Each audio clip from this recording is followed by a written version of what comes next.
saya Alvina Sana, NIM 23060190021 dari kelas 6A. Di sini saya akan memaparkan materi mengenai teknik mempelajari mikroorganisme guna untuk memenuhi UTS mata kuliah mikrobiologi terapan. Berikut pemaparannya. Sterilisasi dalam mikrobiologi merupakan suatu cara untuk mematikan dan menghilangkan semua organisme yang terdapat pada suatu benda. Pemindahan biakan bakteri secara aseptik menggunakan salah satu cara sterilisasi, yaitu pembakaran. Namun ada pula beberapa peralatan dan media yang menjadi rusak apabila dibakar. 3 cara utama yang biasa dipakai dalam sterilisasi yaitu penggunaan panas, bahan kimia, dan penyaringan atau filtrasi.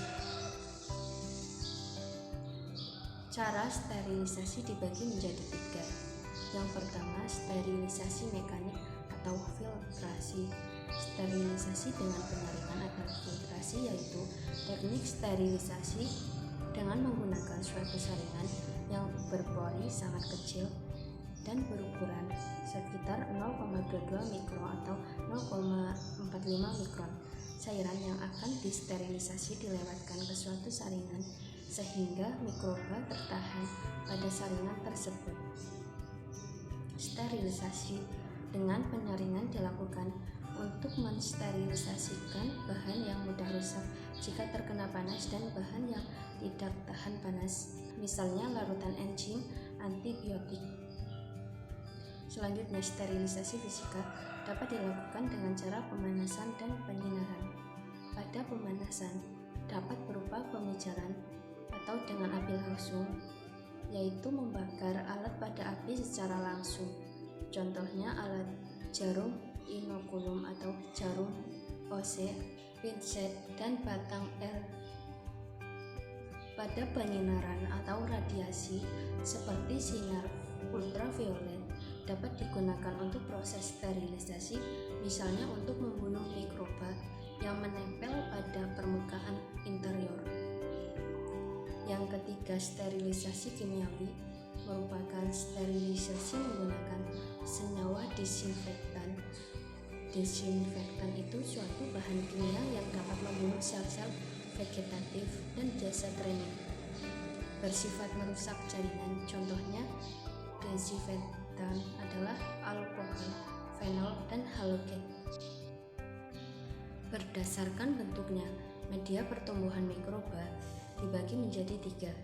Pertama, media cair.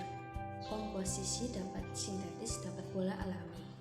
Keadaan cair karena tidak ditambahkan bahan pemadat. Yang kedua, media padat. Sama halnya dengan media cair, hanya bedanya di sini ditambahkan bahan pemadat seperti agar-agar amilum atau gelatin. Yang ketiga, media semi padat. Sebenarnya media ini termasuk media padat, tapi karena keadaannya lembek disebut semi solid. Bahan pemadat yang ditambahkan kurang dari setengah medium padat, sedangkan komposisinya sama dengan yang lainnya. Macam-macam cara mengisolasi dan menanam mikroba, yaitu cara tebar, cara gores, dan cara tabur. Yang pertama, spread plate method atau cara tebar. Teknik spread plate ini merupakan teknik isolasi mikroba dengan cara menginokulasi kultur mikroba secara kulasan atau sebaran di permukaan media agar yang telah memadat.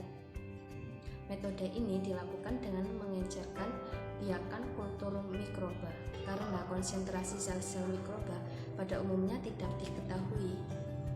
Maka pengenceran perlu dilakukan beberapa tahap, sehingga sekurang-kurangnya ada satu dari pengenceran itu yang mengandung koloni terpisah. 30-300 koloni mikroba yang terpisah memungkinkan koloni tersebut dapat dihitung. Yang kedua, cara pour plate method atau cara tabur. Cara ini dasarnya ialah menginokulasi medium agar yang sedang mencair pada temperatur 45-50 derajat Celcius dengan suspensi bahan yang mengandung mikroba dan menuangkannya ke dalam cawan Petri steril. Setelah inkubasi, akan terlihat koloni-koloni yang tersebar di permukaan agar yang mungkin berasal dari satu sel bakteri, sehingga dapat diisolasi lebih lanjut. Yang ketiga, cara strip plate method atau cara gores. Cara gores ini umumnya digunakan untuk mengisolasi koloni mikroba pada cawan agar didapatkan koloni yang terpisah dan merupakan biakan murni. Cara ini dasarnya ialah menggoreskan suspensi bahan yang mengandung mikroba pada permukaan medium agar yang sesuai pada cawan Petri. Setelah inkubasi, maka pada bekas goresan akan tumbuh koloni-koloni terpisah yang mungkin berasal dari satu sel mikroba, sehingga dapat diisolasi lebih lanjut atau penggoresan yang sempurna akan menghasilkan koloni yang terpisah.